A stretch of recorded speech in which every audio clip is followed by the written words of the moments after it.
Out of the chaos and mass trauma of the Hamas attacks, new stories are starting to emerge of rape and sexual assault, including graphic testimony from an eyewitness interviewed by police.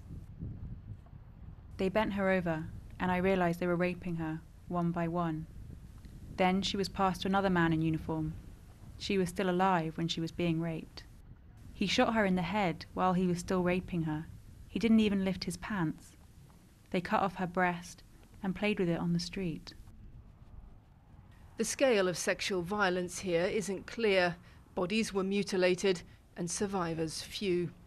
And police admit they're facing a lack of forensic evidence from the site.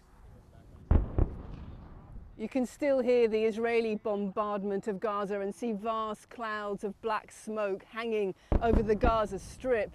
But in the days following the attack, this site was an active combat zone. It was a big enough challenge to collect the bodies, let alone early forensic evidence of sexual crimes.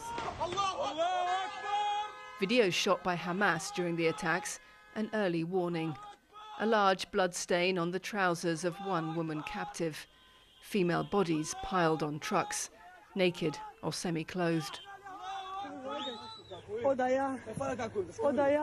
Body collectors describe piles of women's bodies, naked from the waist down, some photographed with their legs splayed, often mutilated or burnt. You see the way that it's burned. And those who witness sexual attacks have struggled with what they saw. I spoke with girls that are now, at least 3 girls, that are now hospitalized for a very hard psychiatric situation because of the rapes they watched.